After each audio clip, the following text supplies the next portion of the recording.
ಬೆಂಗಳೂರು ಗ್ರಾಮಾಂತರ ಜಿಲ್ಲೆಯ ದೇವನಹಳ್ಳಿ ತಾಲೂಕಿನಲ್ಲಿ ಚಿನ್ನದ ಆಮಿಷವೊಡ್ಡಿ ವ್ಯಕ್ತಿಯೊಬ್ಬರಿಗೆ ಬರೋಬ್ಬರಿ 20 ಲಕ್ಷ ರೂಪಾಯಿ ದೋಚಿರುವ ಘಟನೆ ನಡೆದಿದೆ.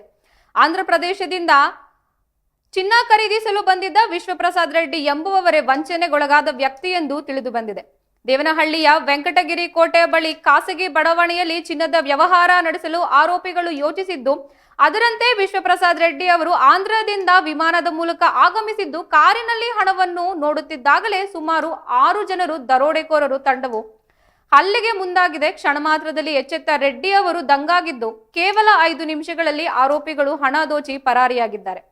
ದರೋಡೆಗೊಳಗಾದ ವಿಶ್ವಪ್ರಸಾದ್ ರೆಡ್ಡಿ ಅವರು ದೇವನಹಳ್ಳಿಯ ವಿಜಯಪುರ ಪೊಲೀಸ್ ಠಾಣೆಯಲ್ಲಿ ದೂರು ದಾಖಲಿಸಿದ್ದು, ದೂರಿನ ಆಧಾರದ ಮೇಲೆ ಪ್ರಕರಣ ದಾಖಲಿಸಿಕೊಂಡಿರುವ ಪೊಲೀಸರು ಆರೋಪಿಗಳ ಪತ್ತೆಗಾಗಿ ತೀವ್ರ ತನಿಖೆ ಆರಂಭಿಸಿದ್ದಾರೆ.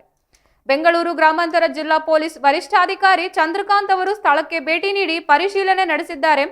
ಪ್ರಕರಣದ ತನಿಖೆ ಚುರುಕುಗೊಳಿಸುವಂತೆ ಪೊಲೀಸರು ಆರೋಪಿಗಳನ್ನು ಶೀಘ್ರವೇ ಬಂಧಿಸುವ ನಿಟ್ಟಿನಲ್ಲಿ 3 ವಿಶೇಷ ತಂಡಗಳನ್ನು ರಚಿಸಿದ್ದಾರೆ.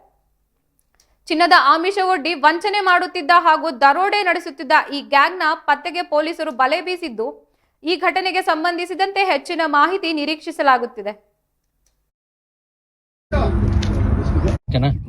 ಸರ್ ಹೇಳಿ, ಇದು ಇನ್ಸಿಡೆಂಟ್ ಆಯ್ತು. ಈ ದಿನ ವಿಜಯಪುರ ಪೊಲೀಸ್ ಠಾಣೆಯ ವ್ಯಾಪ್ತಿಯಲ್ಲಿ ಹೈದರಾಬಾದ್ ಬೆಂಗಳೂರು ರೋಡ್ಗೆ ಹೊಂದಿಕೊಂಡಂತೆ ಒಂದು ಕ್ಲೇ ಗ್ರೋ ಅಂತ ಒಂದು ಬಡಾವಣೆ ಇರ್ತದೆ. ಆ ಜಾಗಕ್ಕೆ ನಿಮ್ಗೆ ಚಿನ್ನ ಕೊಡ್ತೀವಿ, ದುಡ್ಡು ತಗೊಂಡ್ ಬನ್ನಿ ಅಂತ ಹೇಳ್ತಾರೆ. ಆಂಧ್ರದವರು ಅವ್ರ ಮಾತು ನಂಬಿ 20 ಲಕ್ಷ ರೂಪಾಯಿ ಹಣ ತಗೊಂಡ್ ಬರ್ತಾರೆ ಕಾರಲ್ಲಿ. ಇಬ್ರು ಈ ಬಡಾವಣೆಯಲ್ಲಿ ಬಂದು ಕೂತಿರ್ತಾರೆ. ದುಡ್ಡು ತೋರಿಸಿ ಅಂತಂದಾಗ ಇವ್ರು ಡಿಕ್ಕಿ ಓಪನ್ ಮಾಡ್ತಾರೆ. ಅದನ್ನ ನೋಡಿ ಬೇರೆ ಭಾಗಕ್ಕೆ ಶಿಫ್ಟ್ ಮಾಡಿ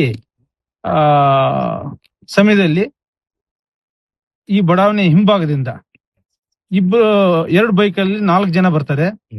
ಇವ್ರಿಗೆ ಹೊಡೆದು ಆ 20 ಲಕ್ಷನ ದೋಚ್ಕೊಂಡು ಹೋಗಿರ್ತಾರೆ. ಹೈದರಾಬಾದ್ ಅವರು ಕಡಿಮೆ ರೇಟ್ಗೆ ಚಿನ್ನ ಸಿಗ್ತದೆ, 1 kg 20 ಲಕ್ಷಕ್ಕೆ ಅಂತ ಹೇಳ್ಬಿಟ್ಟು ಸ್ವಲ್ಪ ಆಸೆಗೊಳಗಾಗಿ ಬಂದು ಹಣ ಕಳ್ಕೊಂಡಿದ್ದಾರೆ, ಕಿತ್ಕೊಂಡು ಹೋಗಿದ್ದಾರೆ.